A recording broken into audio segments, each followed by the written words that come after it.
Imagine England in November 1558, the air thick with uncertainty, the streets of London buzzing with anxious rumors.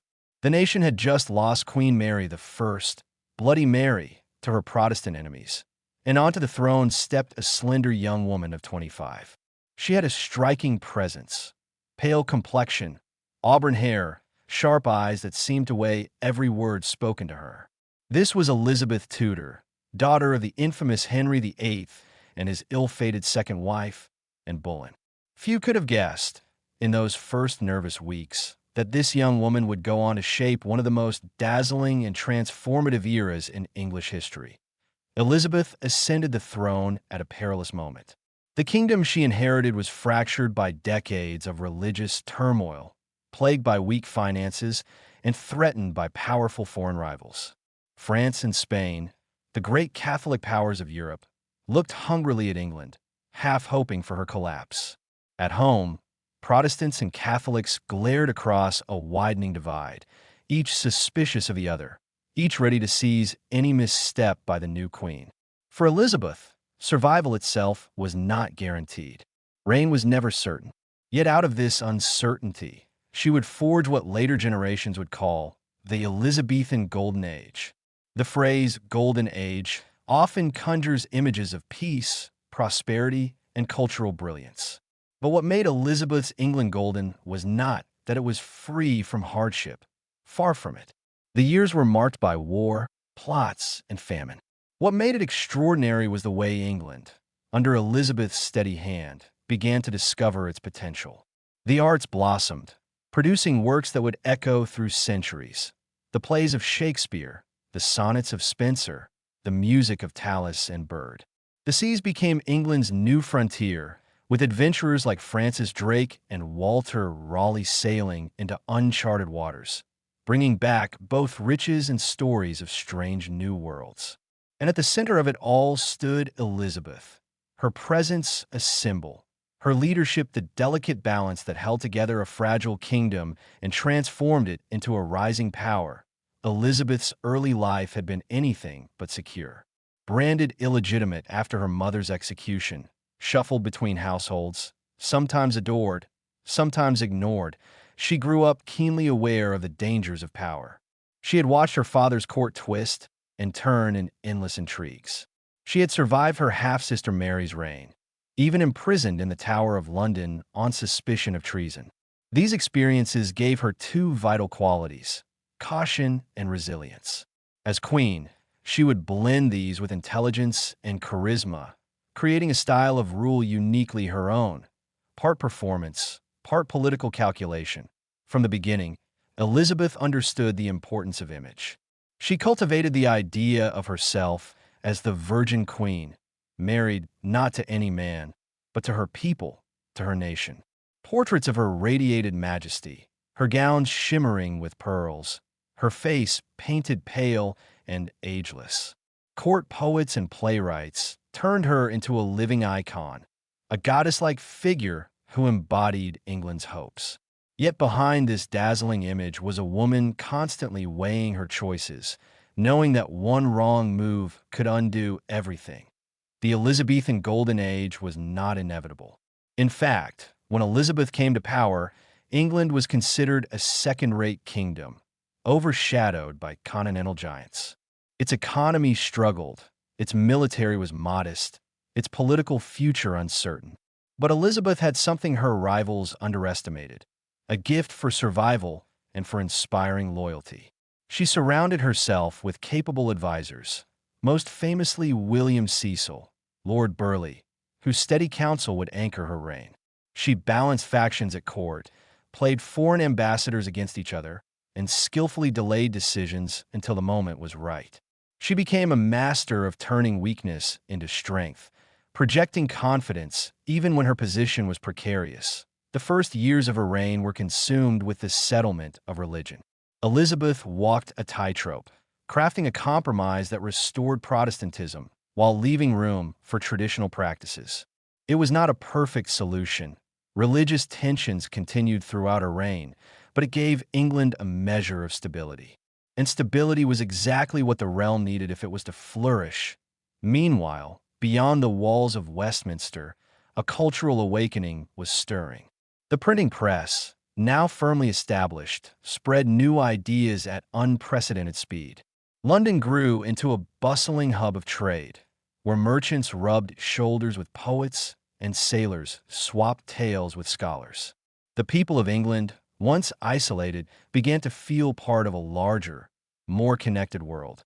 The stage was set for the flowering of English literature, music, and exploration that would define Elizabeth's age. But we should not romanticize too quickly. Life in Tudor England was still harsh for many. The majority of the population were peasants or laborers, working long hours for little reward, vulnerable to disease and famine. The Queen's grandeur, the glitter of the court, was far removed from the struggles of the common folk. Yet even in villages and towns, people felt the stirring of change. Festivals celebrated the Queen's image. Ballads carried news of victories at sea. A sense of national pride, of belonging to something larger, began to grow. The Golden Age was, in many ways, a story of contrasts. Elegance and brutality, creativity and censorship, opportunity and danger. And it was Elizabeth herself who embodied those contradictions. She could be warm and witty one moment, cold and ruthless the next. She inspired love and fear in equal measure. Her refusal to marry puzzled and frustrated her contemporaries, but also freed her from the entanglements that had trapped other queens. In remaining single, she preserved her authority, turned her court into a stage of endless intrigue, and ensured that her personal mystique became inseparable from the destiny of the nation. When Elizabeth rode through London at her coronation, crowds pressed close, shouting blessings and throwing flowers into her path. She responded with gracious words, promising to rule with justice and care. Few monarchs have ever understood so well the power of symbolism, the need not only to govern, but to be seen governing. Throughout her reign, she staged elaborate progresses through the countryside, allowing her subjects to glimpse their queen, to feel part of her story. It was theater, but theater with real political power. As the 1560s unfolded, England began to find its footing under Elizabeth's steady hand. Threats remained, plots, rebellions, looming foreign wars, but there was also a sense of momentum. Something was changing. A new spirit of possibility was in the air. By the time Elizabeth had reigned for a decade, the kingdom looked different, more confident, more ambitious, more alive. This is where our journey begins, at the threshold of transformation, with a young queen who had inherited uncertainty and turned it into opportunity. The Elizabethan Golden Age was not a gift handed down by fortune. It was crafted step by step through resilience, strategy, and vision. To understand how it unfolded, we must first meet the figures who stood alongside Elizabeth, shaping her reign and helping her hold together the fragile balance of power.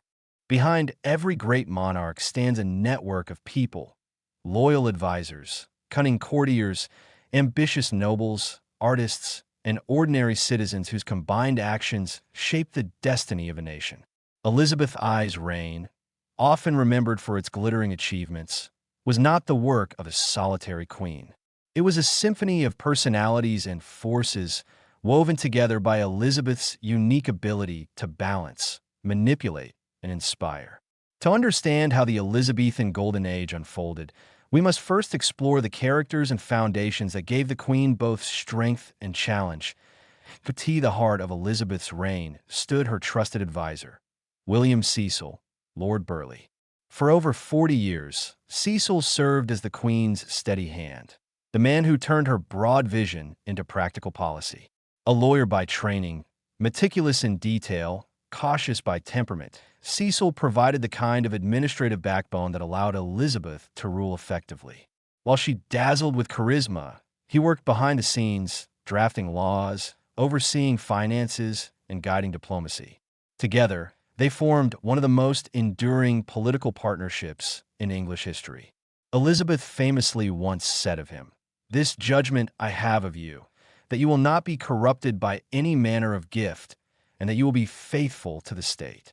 For a queen who trusted few, Cecil was indispensable. Yet Cecil was not the only figure at court.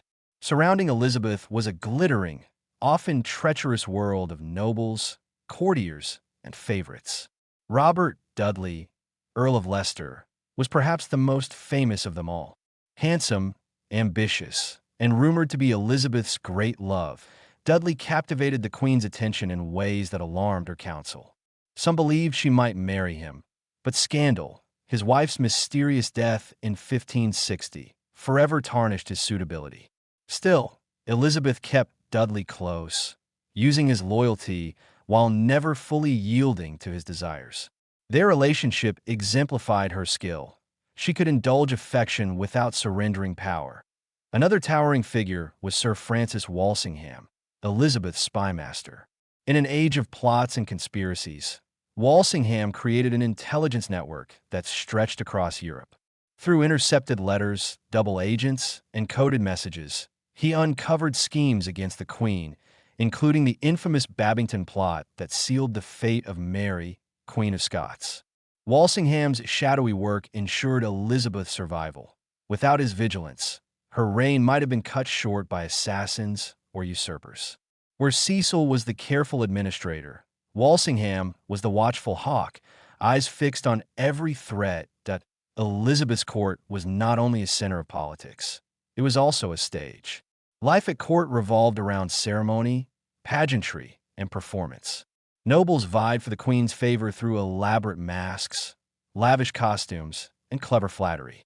To be seen in her presence was to signal status. To be ignored was to risk decline. The Queen herself thrived in this environment. She was a master of the courtly dance, both literal and figurative. She could charm with wit, dazzle with rhetoric, and hold her courtiers in suspense with a smile or a frown. For Elizabeth, ruling was as much about image as about policy, and the court became the theater where she played her greatest role. Beyond politics and court intrigue, the foundations of Elizabeth's golden age were cultural and intellectual. The Renaissance, sweeping across Europe, had reached England. Ideas from Italy, France, and the Low Countries inspired new approaches to art, science, and philosophy. Humanism emphasized the power of learning, the study of classical texts, and the dignity of man. At universities like Oxford and Cambridge, scholars debated theology, astronomy, and the nature of government. Printing presses spread pamphlets, poetry, and plays, fueling a public eager for knowledge and entertainment. This intellectual ferment found expression in the arts. The Elizabethan court patronized musicians like Thomas Tallis and William Byrd, whose choral works filled chapels with soaring harmonies. Painters captured the Queen's image in carefully crafted portraits, each brushstroke reinforcing her authority and myth. The theater, meanwhile, was emerging as a force that would define the age. Writers like Christopher Marlowe and, later, William Shakespeare brought to the stage stories of ambition, love, betrayal, and destiny. The public flocked to the playhouses of London, hungry for both spectacle and reflection. The flowering of English literature was not an accident. It was the product of a society increasingly confident, increasingly engaged with the wider world, but cultural achievement rested on economic foundations. During Elizabeth's reign, England's economy shifted from a primarily agrarian base toward a more dynamic system fueled by trade and exploration. The wool trade remained central, but merchants expanded into new markets. The growth of London as a commercial hub attracted artisans, traders, and financiers, creating a vibrant urban environment. Guilds regulated industries, while apprenticeships trained the next generation of craftsmen.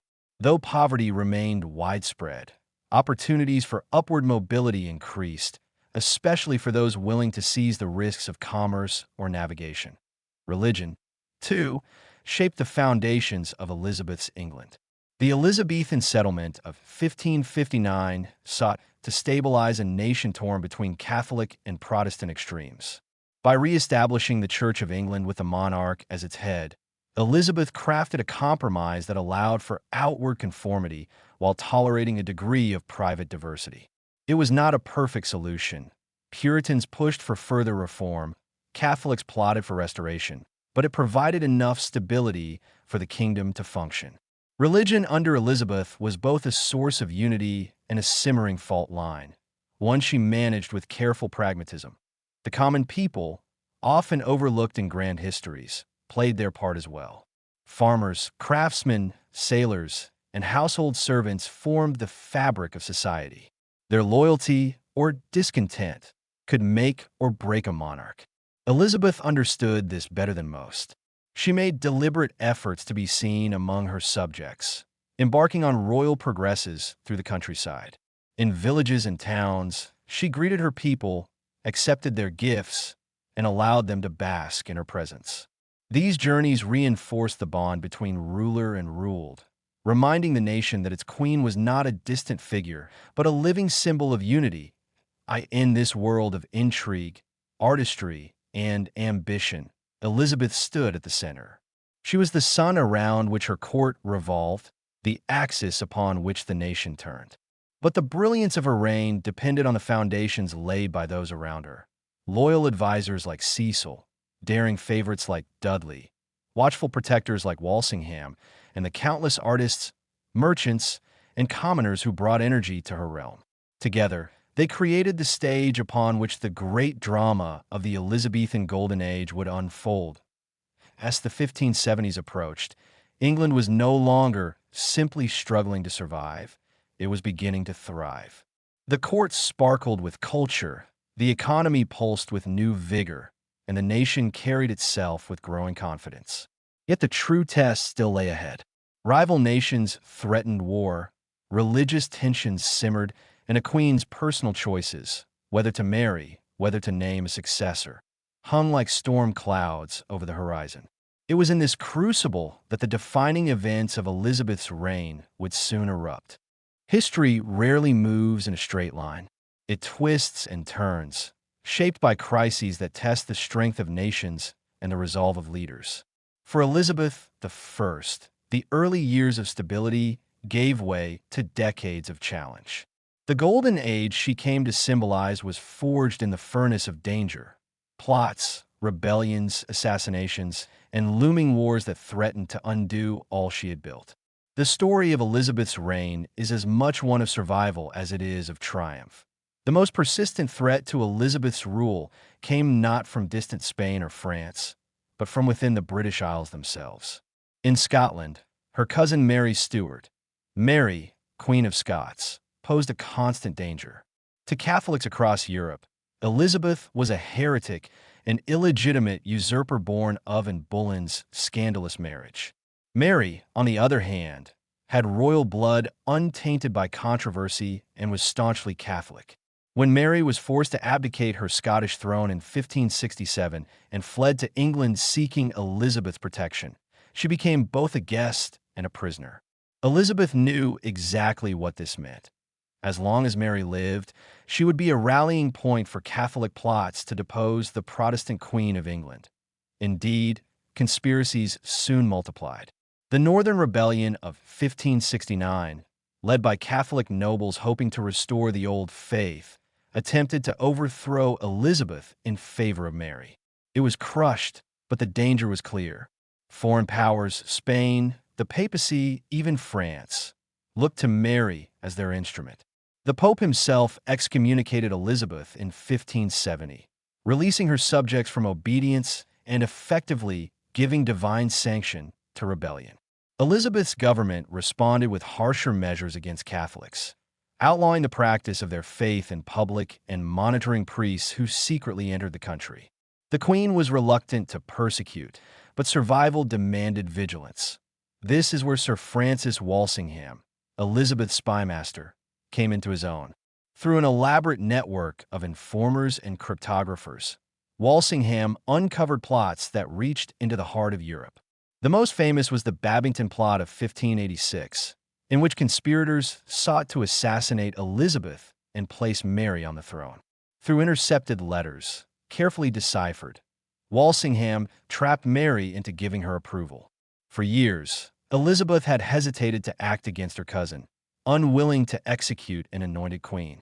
But the Babington Plot left her no choice. In 1587, Mary, Queen of Scots, was tried and executed. It was a shocking moment. A queen condemned by another queen. Elizabeth wept when the deed was done, claiming she never wished for Mary's death.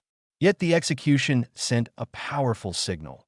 Elizabeth would not allow her reign or her nation to be sacrificed to mercy. That Mary's death also hardened Spain's resolve. King Philip II, already hostile to Elizabeth for her Protestantism and her support of rebels in the Netherlands, now saw her as a tyrant and heretic who had slain a rightful Catholic monarch. War seemed inevitable. In truth, the conflict between England and Spain had been simmering for years. English privateers, men like Sir Francis Drake, had attacked Spanish ships returning from the New World, seizing treasure meant for Philip's coffers. Elizabeth, ever cautious, pretended to disapprove while quietly sharing in the profits. To Spain, this was piracy sanctioned by a queen. To England, it was a way to challenge a giant and taste the riches of empire. The clash reached its dramatic climax in 1588 with the launching of the Spanish Armada. Philip gathered one of the largest fleets Europe had ever seen. Over 130 ships, carrying thousands of soldiers, prepared to invade England and overthrow Elizabeth. For the Queen and her people, it was the gravest crisis of her reign. England's survival hung in the balance. If the Armada succeeded, the Protestant settlement would be destroyed, Elizabeth dethroned, and the nation reduced to a Spanish vassal. Elizabeth rose to the occasion with remarkable courage. As the Armada sailed toward the English Channel, she traveled to Tilbury, where troops awaited the invasion. Clad in armor, riding a white horse, she delivered one of the most stirring speeches in English history. "I know I have the body of a weak and feeble woman, but I have the heart and stomach of a king, and of a king of England too." Her words electrified her soldiers, reminding them that their queen shared their peril and their cause. It was not mere theater. It was leadership at its most visceral. The battle itself was a triumph of English seamanship and weather's fickle hand. The nimble English ships, commanded by men like Drake and Charles Howard, harassed the vast Spanish galleons, using fire ships to scatter their formation. Storms lashed the Armada as it attempted to retreat northward around Scotland. By the time survivors limped back to Spain, nearly half the fleet was destroyed. The invincible Armada had been humbled, and Elizabeth's England had survived. The victory became a national myth, a defining moment of pride and unity. It was seen not just as a military success, but as divine favor, proof that God himself had chosen to protect England's Protestant queen. Yet survival did not end the dangers. Plots continued, wars dragged on, and economic hardship weighed on the people. Still, the Armada's defeat transformed Elizabeth's reign. No longer was England a vulnerable island on the margins of Europe. It had stood against the mightiest empire of the age and prevailed. Confidence surged, feeding into the cultural and exploratory spirit that defined the Golden Age. Elizabeth herself emerged from the crisis as more than a monarch. She was now a legend. The high drama of Elizabeth's reign revealed the fragile balance she maintained. She survived assassination attempts, rebellions, foreign invasions, and religious discord, all while refusing to marry or name an heir. Her caution often frustrated her advisors, but in retrospect, it was precisely that caution, her refusal to be rushed, her instinct to wait for the right moment, that allowed her to navigate such peril. She played the Game of Thrones with unmatched skill, turning crises into opportunities to solidify her authority. As the 1590s approached, Elizabeth's England stood transformed. A generation had grown up knowing only her rule, associating her image with the nation's survival and greatness. The threats were not gone. Far from it. But the Golden Age was no longer just a hope. It was becoming a lived reality, etched into the hearts of her people. And now, freed from immediate danger, England was ready to turn outward, to the arts, to exploration, and to the broader horizons of empire. When the smoke cleared from the great struggles of Elizabeth's reign, the rebellions, the plots, and the Spanish Armada, England did not simply return to business as usual. The survival of the kingdom against overwhelming odds had profound effects on the collective psyche of the English people.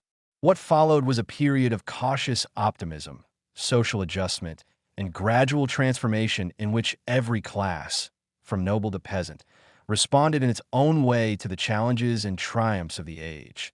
The victory over the Armada in 1588 became more than a military event.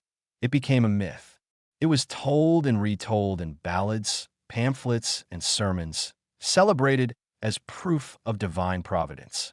Ordinary men and women who had seen their queen at Tilbury or who had prayed in churches for England's deliverance now believed themselves participants in a national drama. For the first time, there was a sense that the fate of the realm was shared not just by nobles and courtiers, but by common folk as well. This growing national identity, rooted in survival and pride, was one of the most enduring legacies of the Elizabethan age. Among the nobility, the aftermath brought both opportunity and frustration. The Queen's cautious style of governance meant that she rarely rewarded her favorites with reckless generosity. Unlike her father, Henry VIII, Elizabeth did not lavish vast estates on nobles. Instead, she kept them on a tight leash, dispensing favor strategically to maintain balance. Ambitious courtiers, like Robert Devereux, the Earl of Essex, often grew restless, pushing for more aggressive policies abroad and more rapid advancement at home. Yet Elizabeth's careful restraint kept her nobility from becoming dangerously independent. They remained bound to her court, dependent on her favor, caught in the intricate dance of loyalty and ambition. For the gentry and merchant classes, however, the age offered expanding horizons. The Elizabethan period saw the rise of a prosperous middle stratum of society, landowners, lawyers, and traders who benefited from new economic opportunities. The defeat of Spain had secured English shipping lanes, and merchants grew bolder in trading ventures. London, in particular, pulsed with energy. Its population swelled, its markets bustled, and its cultural life flourished. These men and women, neither nobles nor peasants, became crucial to England's transformation, funding exploration, supporting the arts, and providing the administrative backbone of the realm. The common people, who formed the bulk of Elizabeth's subjects, experienced the age in a more complex way. Life was still harsh for laborers, farmers, and servants. Harvest failures in the 1590s brought famine and suffering. Disease remained a constant threat, and the rigid social hierarchy allowed little mobility for most. Yet even in their struggles, ordinary people felt the pulse of the age. They gathered in marketplaces to hear news of distant voyages. They crowded into theaters, paying a penny to stand in the pit and watch Shakespeare's plays. They cheered the Queen on her progresses when she rode through villages bedecked with flowers and banners. For them, Elizabeth was not just a distant ruler. She was a presence, a symbol of continuity in uncertain times. Religion remained a source of tension, but also of stability. After Mary, Queen of Scots' execution and the Armada's defeat, Catholics in England faced harsher scrutiny. Laws against recusants, those who refused to attend Anglican services, were strictly enforced. Jesuit priests risked their lives ministering in secret. Yet for many Catholics, survival meant outward conformity. Elizabeth's via media, the middle way, had not eliminated division, but it had prevented civil war. The Queen's refusal to pry into private conscience, as long as loyalty was maintained, allowed a measure of peace. For Protestants, meanwhile, the sense that England had been chosen by God to withstand Catholic powers deepened their conviction. Sermons rang with themes of providence, and religious identity became bound to national pride. Social response was also shaped by culture and communication. The printing press, flourishing under Elizabeth, spread news, propaganda, and literature to an eager audience. Pamphlets celebrated naval victories, poems glorified the Queen, and plays explored the tensions of ambition, loyalty, and fate. The rise of public theaters like the Theater, the Curtain, and later the Globe created spaces where rich and poor mingled to watch stories that reflected both their struggles and their dreams. In these venues, Shakespeare, Marlowe, and their contemporaries gave voice to the anxieties and aspirations of the age. Theater became not just entertainment, but a mirror of society. Daily life in Elizabethan England was marked by sharp contrasts. In great houses, nobles dined on roasted meats, exotic spices, and fine wines, while in the countryside, peasants survived on bread, pottage, and ale. Londoners navigated crowded streets, filled with vendors selling everything from eels to ribbons. Inns buzzed with gossip, while parish churches marked the rhythm of life with baptisms, marriages, and funerals. Despite poverty, festivals and fairs offered moments of joy. May Day dances, harvest feasts, and seasonal celebrations brought communities together. The Queen's image often adorned these festivities, reminding everyone that their joy and survival were bound to her reign. Point one of the subtler but significant social changes was the growing sense of England's place in the wider world. The age of exploration, still in its early stages, began to expand the imagination of ordinary people. Tales of strange lands, of gold in the Americas, of spices from the East, filtered back into England through sailors' stories and printed accounts. Even those who never left their village began to feel part of a nation reaching beyond its shores. The Armada's defeat had opened a psychological door. England was not just defending itself, but beginning to step forward as a challenger to Spain, the greatest empire of the day. Still, not all responses were celebratory. The late years of Elizabeth's reign brought discontent as well as pride. The Queen's refusal to marry or name an heir worried her subjects, who feared instability at her death. The economy, strained by war expenses, placed heavier taxes on the population. Famine and plague brought suffering in the 1590s, leading some to question whether the Golden Age was truly golden for everyone. The discontent would eventually fuel rebellions, such as the ill-fated rising of the Earl of Essex in 1601.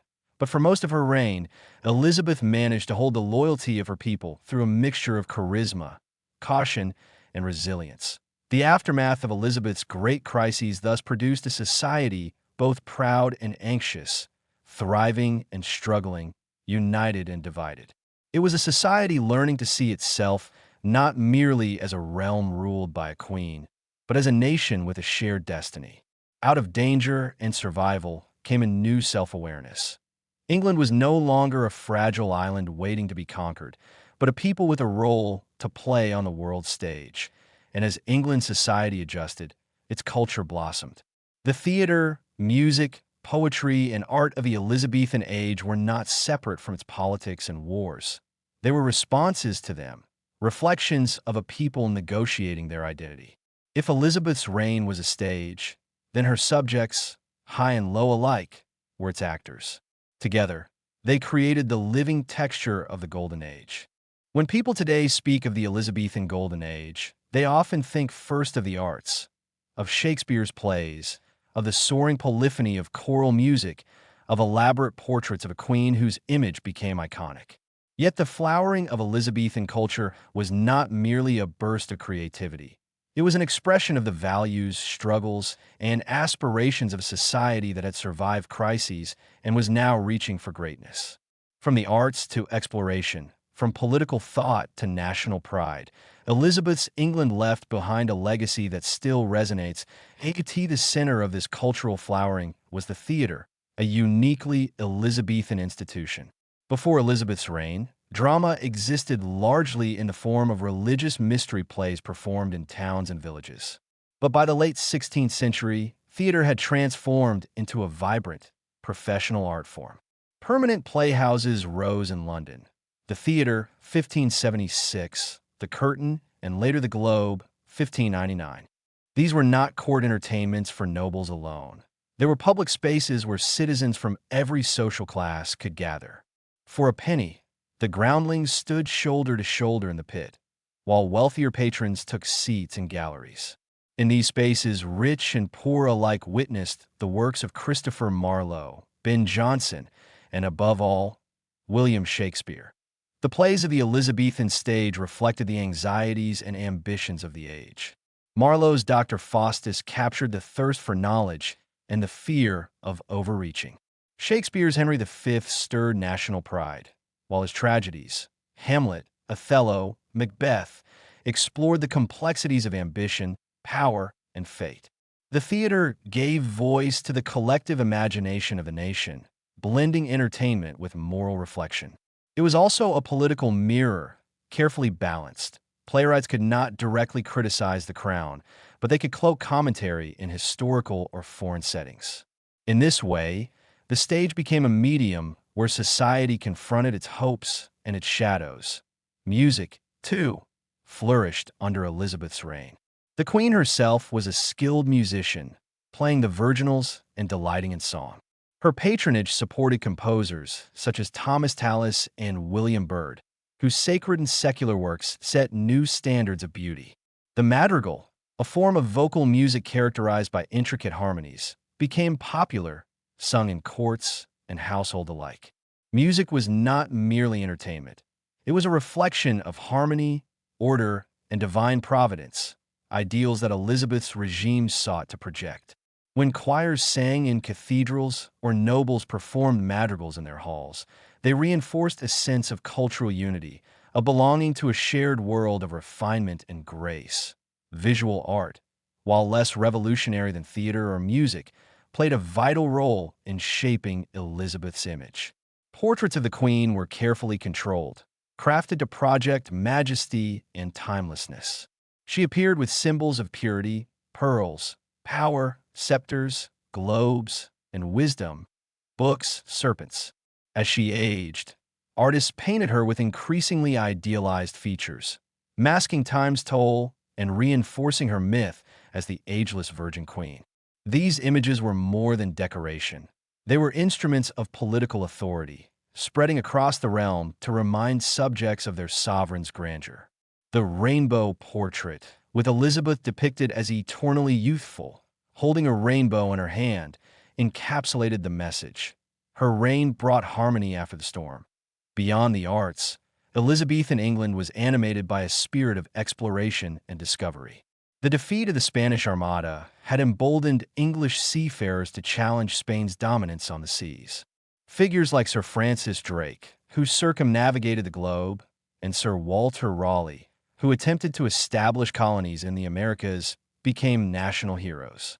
Their voyages brought back not only wealth, silver, gold, spices, but also new ideas and a sense of possibility.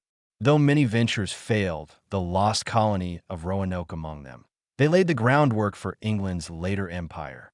The age of exploration was not yet empire in full, but it was empire in imagination, and imagination has power.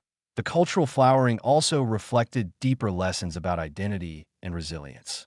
Elizabeth's reign taught the English people that adversity could be transformed into creativity. The same nation that had trembled before the Spanish Armada now celebrated victories in poetry and song. The hardships of famine and plague were countered by the joys of theater and festival. This balance between suffering and expression gave the Elizabethan age its particular flavor, an awareness of mortality, paired with an insistence on beauty point. One of the most profound legacies of the age was the emergence of the English language as a medium of greatness. Before Elizabeth's reign, Latin was the language of scholarship, and Italian or French were considered the tongues of refinement. But by 1600, English itself had become the vehicle of world-class literature. Shakespeare's plays, Spenser's Faerie Queene, Sidney's sonnets. These works elevated English into a language capable of subtlety, majesty, and universal appeal. The pride that Elizabethans felt in their language paralleled their pride in their nation. To speak English was to be part of something newly powerful. The lessons of Elizabeth's golden age extend beyond art.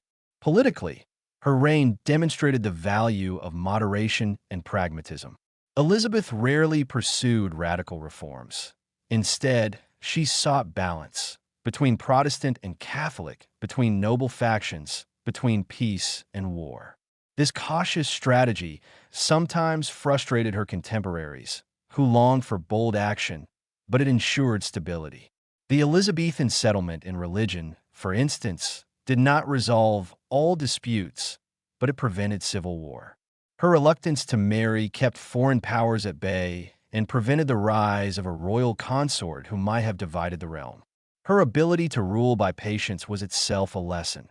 Sometimes, survival and endurance are more powerful than aggression. Culturally, the Elizabethan flowering left behind values of imagination, performance, and national pride. The arts taught that human experience, love, ambition, betrayal, courage could be represented on stage, in music, and in verse to move audiences across generations. Exploration taught that the world was vast, that horizons could always be expanded. The very identity of England shifted. No longer a peripheral kingdom, it was now a rising power with a voice, a language, and a vision of its own. But of course, we must remember that not all Elizabethans experienced this as a golden age. The poor still suffered, women's roles remained constrained, and inequality persisted. But even for those at the margins, the cultural flowering touched life in subtle ways. A peasant might never meet the queen, but he might hear a ballad celebrating her. A servant might never travel abroad, but he might watch a play set in far-off lands. The spirit of the age permeated society, shaping a shared imagination that was as important as material conditions. Looking back, the Elizabethan Golden Age teaches us that greatness is often born not of wealth or ease, but of struggle transformed into creativity. Elizabeth's England was a nation that faced enemies, hardship, and division, yet responded with art, exploration, and enduring identity. That is why, centuries later, we still turn to her reign as a symbol of resilience and possibility as the 1590s dawned. However, the queen herself was growing older. The cultural flowering reached its peak even as Elizabeth's health declined and political challenges mounted. The lessons and legacy of her reign were becoming clear, but so too were the cracks in the golden facade. The final years of the Virgin Queen would be marked by rebellion, economic strain, and the question that haunted her subjects. What would happen when Elizabeth was gone? Golden ages rarely remain untarnished. By the 1590s, Elizabeth I had reigned for more than 3 decades, and the glow that had once defined her rule began to fade beneath the weight of age, conflict, and uncertainty. England had triumphed over the Spanish Armada, nurtured a cultural renaissance, and established itself as a rising power. But the last decade of Elizabeth's reign revealed the shadows that accompanied her brilliance. These were years of decline and resilience. When the Queen's authority was challenged, her kingdom strained, and her people wondered what would follow the Virgin Queen. The first shadow was Elizabeth's age itself. When she had come to the throne in 1558, she was young, radiant, and full of promise. By the 1590s, she was in her 60s, still regal, but visibly older. Portraits continued to present her as timeless and ageless, but those who saw her in person could not ignore the toll of years. Her teeth were blackened, her once bright hair was a wig, and her skin bore the marks of age. Courtiers whispered about her failing health, even as she clung fiercely to her image of eternal youth. For a queen who had built her authority on spectacle and presence, this decline was not merely physical, it was political. The Virgin Queen, once a living symbol of renewal, was now herself a reminder of mortality. The second shadow was war and its burdens. The defeat of the Armada in 1588 had not ended England's conflict with Spain, it had only shifted it. The war dragged on for years, costly and inconclusive. English forces fought in the Netherlands, in Ireland, and on the seas, often at great expense with limited success. The treasury, already strained, imposed heavy taxes. Merchants complained of disrupted trade, and ordinary people bore the brunt of economic hardship. Harvest failures in the mid-1590s brought famine and inflation. Disease struck repeatedly. For many subjects, the Golden Age felt less like prosperity and more like survival. Nowhere were these strains felt more deeply than in Ireland, where rebellion flared under the leadership of Hugh O'Neill, the Earl of Tyrone. Known as the 9 Years' War, 1594 to 1603. The conflict drained English resources and morale. Elizabeth poured men and money into the campaign, but victories were rare and defeats humiliating. The war revealed the limits of English power and deepened resentment at home over the costs of empire. It was only in the final year of Elizabeth's reign, under Lord Mountjoy, that the rebellion was finally suppressed, too late for the Queen to see lasting peace. Amidst these pressures, Elizabeth faced challenges from within her own court. The most dramatic came from Robert Devereux, Earl of Essex, the last of her great favorites. Handsome, ambitious, and impetuous, Essex had once enjoyed the Queen's affection and trust. She indulged his youthful arrogance, granting him military commands and honors. But Essex lacked the patience and caution that Elizabeth valued. His failures in Ireland, combined with his reckless behavior, turned her favor into fury. In 1601, desperate and humiliated, Essex staged a rash rebellion, attempting to rally Londoners against the Queen's government. The uprising collapsed within hours. Captured and tried for treason, Essex was executed, a bitter reminder to Elizabeth that even those closest to her could turn against her. His death left her shaken, a symbol of the waning loyalty of her court.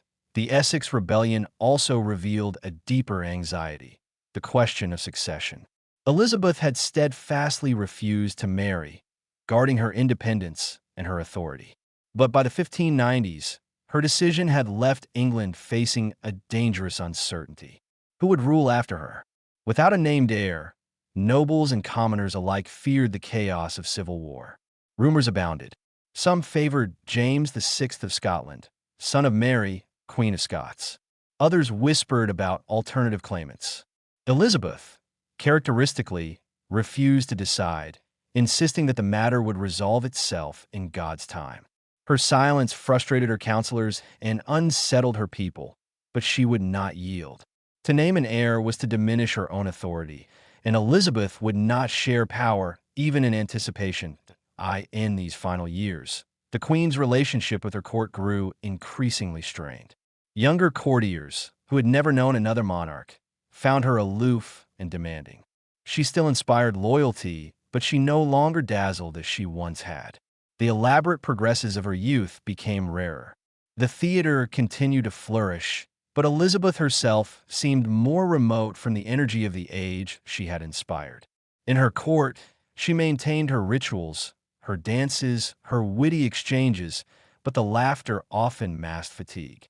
She was the last of her line, a Tudor monarch holding fast to dignity even as the world shifted around her. Yet, even in decline, Elizabeth's resilience shone. She continued to rule with shrewdness, balancing factions, managing diplomacy, and maintaining her people's loyalty. When Spanish forces threatened again in the 1590s, she rallied her subjects with speeches that echoed her Tilbury defiance. When famine struck, she issued relief measures to ease suffering. Her charisma may have dimmed, but her authority endured. She remained, until the end, the axis upon which England turned. The people's response to these shadows was complex. On one hand, they revered Elizabeth, cherishing her as the queen who had led them through peril and presided over an age of brilliance. On the other, they worried about the future. Sermons and pamphlets reflected both gratitude and anxiety. Common folk prayed for her health while speculating nervously about what would happen when she died. The theater, too, mirrored these tensions. Shakespeare's late plays, with their themes of aging rulers, betrayal, and uncertain succession, resonated with audiences living under an aging queen whose heir remained unnamed. By the time Elizabeth reached her final years, the Golden Age was both a lived reality and a myth already taking shape. Her reign had seen triumphs beyond expectation, but also struggles that revealed the costs of greatness. The Virgin Queen remained unmarried, childless, and alone at the end, but she also remained undefeated. She had preserved her throne, her people, and her nation's identity. In doing so, she ensured that her legacy would outlast her mortal body. In 1603, Elizabeth's health finally failed. She retreated to her chamber at Richmond Palace, refusing food, lying silent for days. Courtiers gathered anxiously, awaiting her final breath and the uncertain dawn of a new era. She had never named a successor aloud, but by then, it was clear James VI of Scotland would inherit the English crown, uniting the two kingdoms.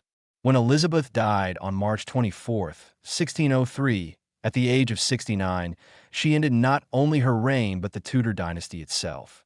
The Virgin Queen had left no children, but she had left a nation transformed. The shadows of Elizabeth's final years remind us that even golden ages are fragile. Triumph coexisted with suffering, brilliance with decay. Yet the endurance of Elizabeth herself, her refusal to surrender, her insistence on dignity, gave her reign its lasting power. In the end, she embodied both the light and the shadow, the glory and the burden of rule. On the morning of March 24, 1603, the world that Elizabeth I had shaped for 45 years came to an end. The queen who had once declared that she had the body of a weak and feeble woman, but the heart of a king, had finally yielded to mortality. Her death marked not just the passing of a monarch, but the closing of the Tudor dynasty, and with it, the end of an era that had defined the very identity of England. The transition to a new monarch, James VI of Scotland, soon James I of England, was peaceful, but the emotions that rippled through the kingdom were anything but simple. Elizabeth's final days were marked by silence and mystery. At Richmond Palace, she withdrew from public view. Once famed for her oratory and wit, she now sat mute, gazing at the floor, refusing food and drink. Courtiers whispered that she was haunted by visions, tormented by the ghosts of decisions past. Mary, Queen of Scots, Essex, countless rivals who had met their end at her command. Others claimed she simply accepted the inevitability of death, surrendering with a stoic dignity that mirrored her reign. She reportedly gestured to a portrait of James VI, suggesting him as her heir, though true to form, she never declared openly. Even in death, Elizabeth remained enigmatic, her authority wrapped in silence and symbolism. When she finally breathed her last, London was plunged into mourning and uncertainty. The Queen had been a fixture of English life for nearly half a century. For many of her subjects, she was the only ruler they had ever known. To lose her was to lose the familiar world itself. Yet grief was mingled with relief. The succession had passed smoothly to James, avoiding the civil war or chaos that so many had feared. Messengers raced north to Scotland to bring him the news, and within weeks, James rode south to claim his throne. England's future was secured, but its past lingered heavily in the air. That Elizabeth's funeral was an event of immense spectacle. On April 28, 1603, her body was carried through the streets of London to Westminster Abbey, where she would rest beside her sister, Mary I. Thousands lined the route, watching in silence as the coffin, draped in purple velvet, was borne aloft. Atop it lay an effigy of the Queen, dressed in her robes of state, crowned, and holding the orb and scepter. To the people, it was as if Elizabeth herself were making one final progress through her capital, regal even in death. Contemporary accounts describe weeping crowds, men and women pressing forward to glimpse their queen one last time. Some reported that the effigy seemed almost alive, her eyes open, her face serene, a final triumph of image over reality.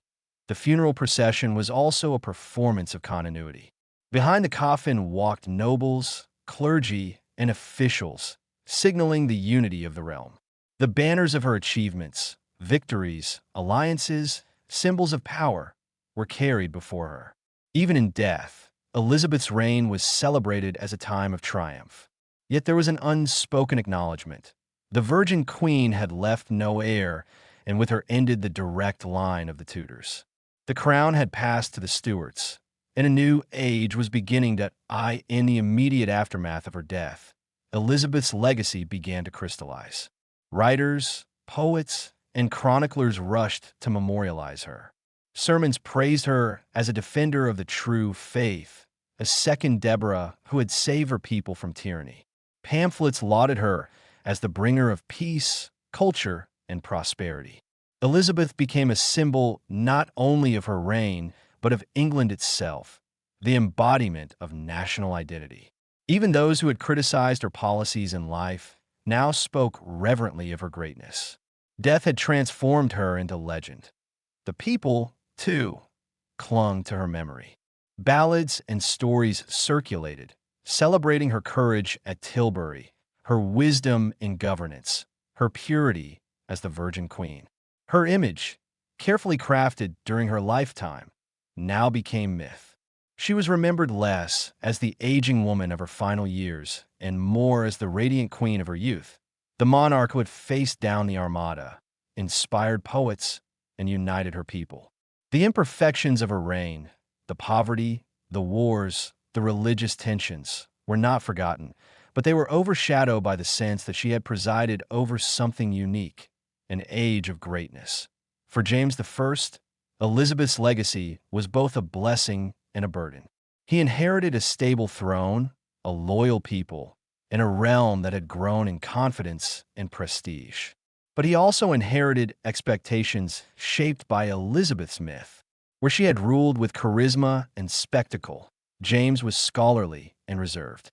Where she had crafted her identity as the Virgin Queen, he brought a foreign family and new courtiers.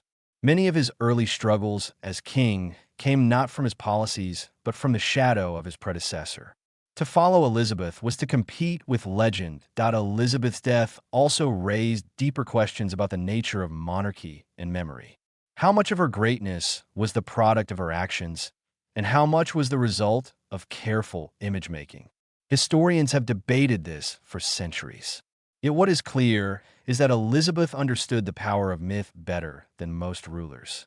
She controlled her portraits, staged her progresses, and wielded language with theatrical brilliance. She knew that a queen was not merely a woman in power, but a symbol.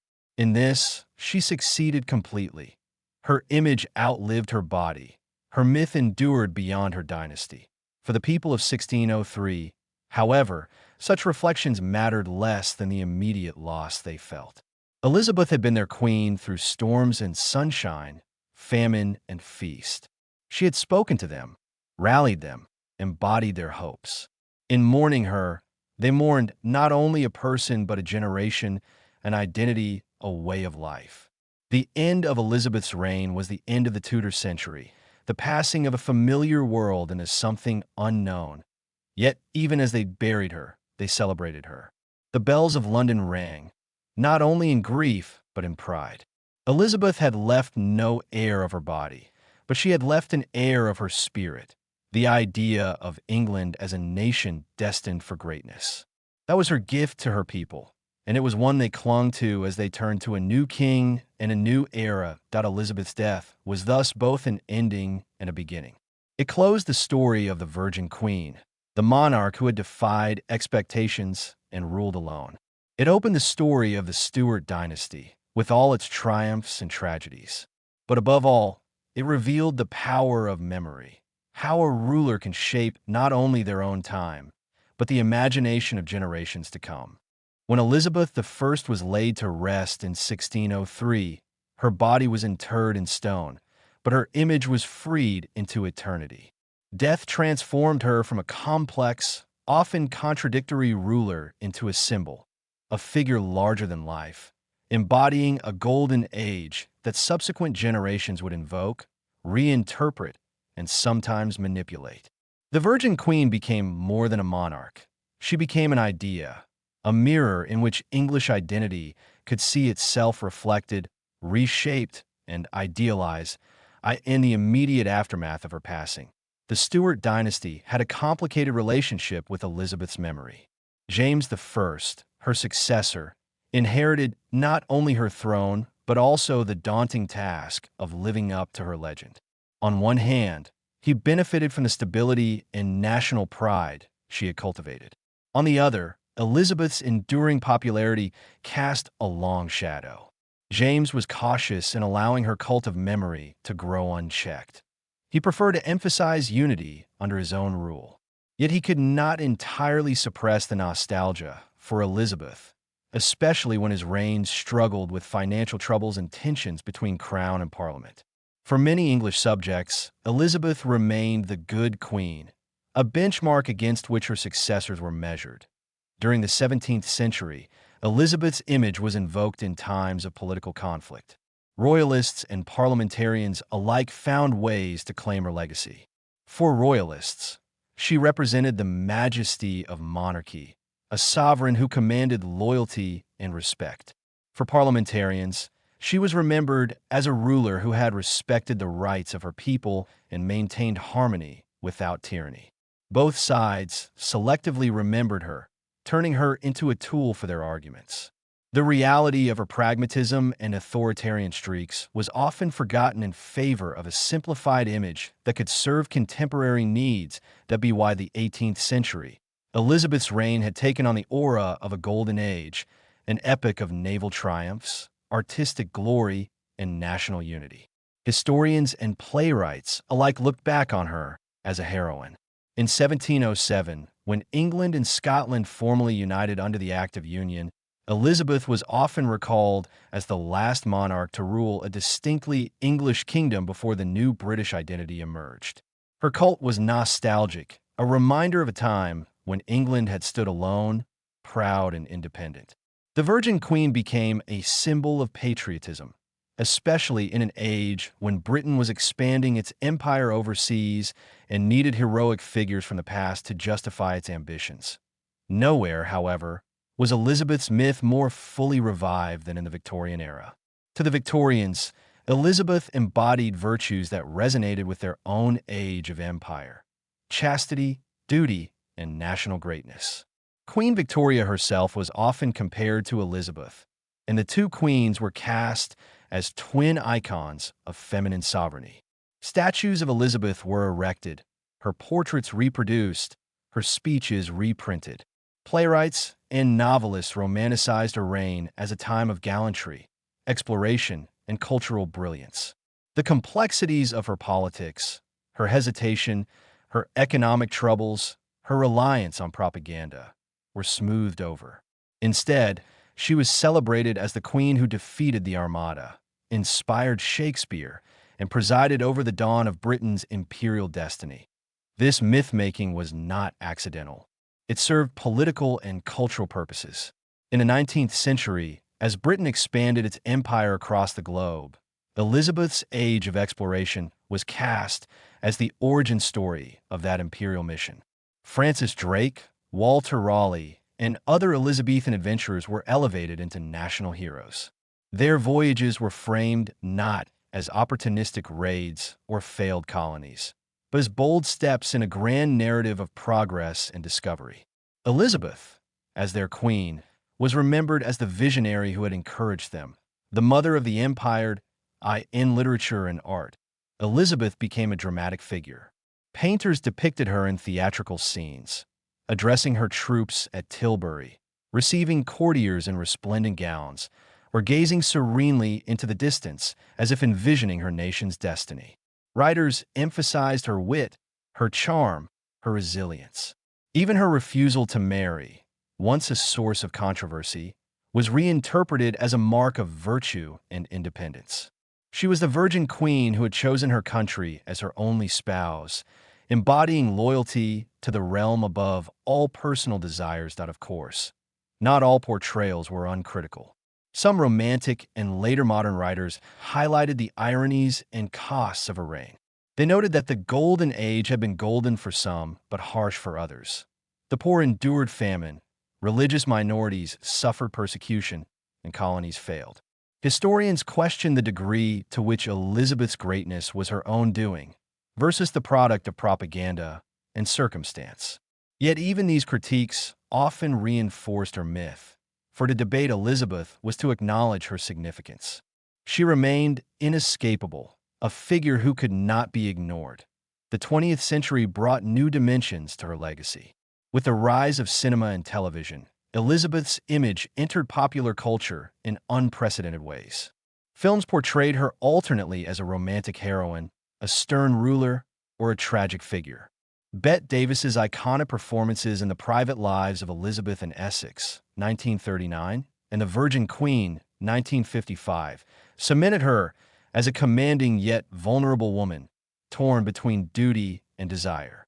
More recent portrayals, such as Kate Blanchett's in Elizabeth, 1998, and Elizabeth, The Golden Age, 2007, have explored her transformation from insecure young monarch to the legendary Virgin Queen. Each retelling reflects contemporary concerns: gender, power, nationhood, identity. Elizabeth remains relevant because she can be reimagined endlessly. In modern scholarship, Elizabeth is recognized as a master of political theater. Historians emphasize her skill in controlling her image, balancing factions, and navigating a male-dominated political world without yielding her authority. She is admired not just for her triumphs, but for her survival, her ability to endure threats, crises, and limitations, and to transform them into strengths. In this sense, her myth aligns with her reality. She was a queen who turned weakness into power, absence into presence, vulnerability into majesty. The persistence of Elizabeth's myth tells us something profound about the human need for golden ages. Every generation looks back for moments of clarity and greatness, times when the nation seemed united, its leaders heroic, its culture flourishing. For England, and later Britain, Elizabeth's reign became that touchstone. Whether idealized by Victorians, dramatized by filmmakers, or debated by historians, the Virgin Queen endures because she embodies both aspiration and contradiction. She represents the possibility that greatness can emerge from fragility, that a woman in a patriarchal world can rule with strength, that a small kingdom on Europe's edge can shape the destiny of the world.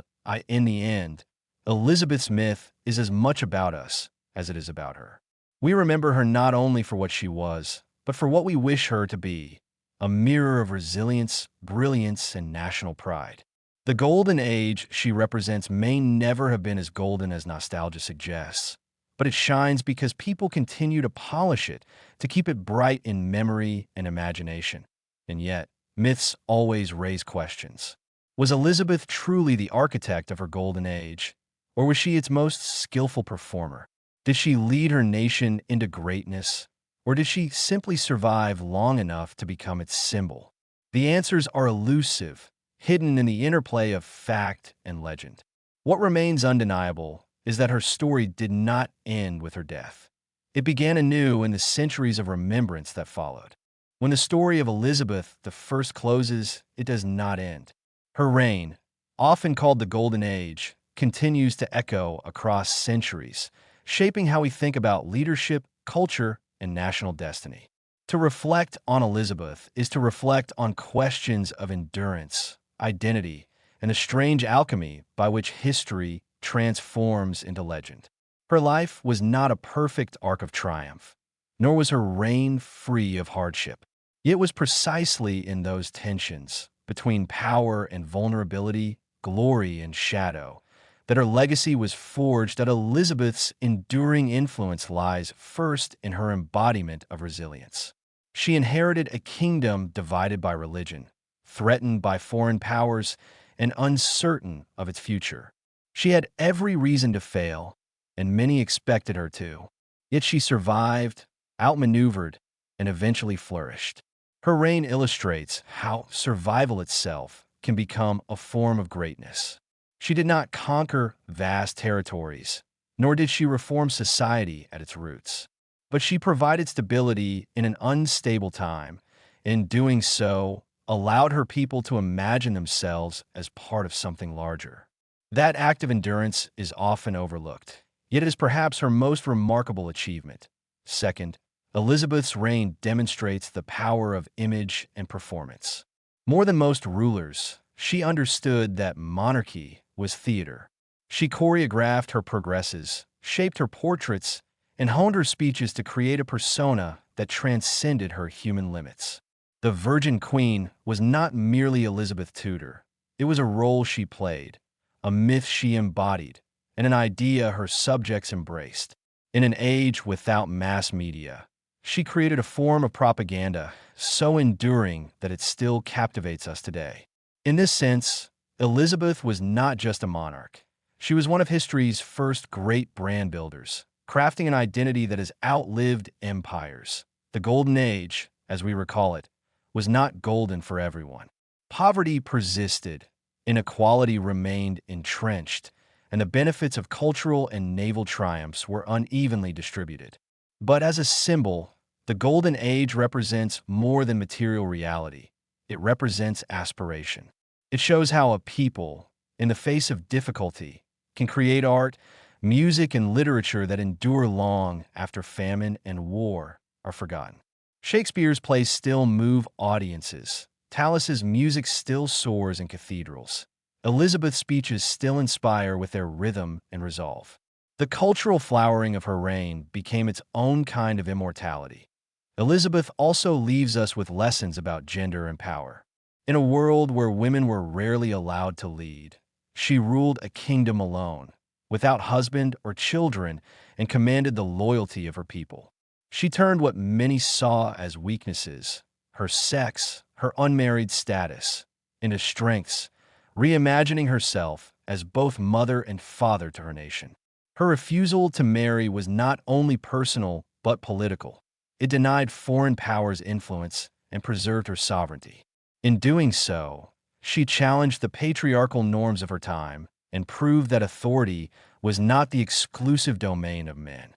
Her example continues to resonate in modern conversations about women in leadership, reminding us that power can be redefined. Perhaps the most haunting part of Elizabeth's story is her childlessness. She left no heir of her body, and with her death, the Tudor dynasty ended.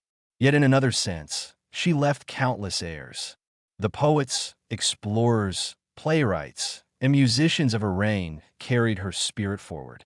The myth of the Virgin Queen, eternal, ageless, married to her country, became her legacy. If dynasties are measured not by blood, but by memory, then Elizabeth founded one of the longest-lasting dynasties in history, a dynasty of imagination. The echoes of Elizabeth's reign stretch into every corner of English identity. When Britain looked to expand its empire, it traced its origins back to Drake and Raleigh. When it celebrated cultural greatness, it remembered Shakespeare and Spenser.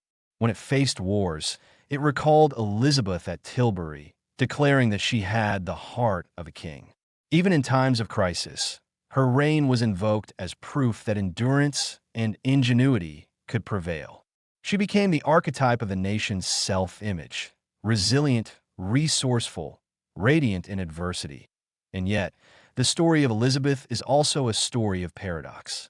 She was both merciful and ruthless, cautious and daring, beloved and feared.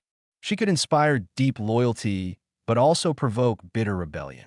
Her reign was one of prosperity and hardship, brilliance and famine.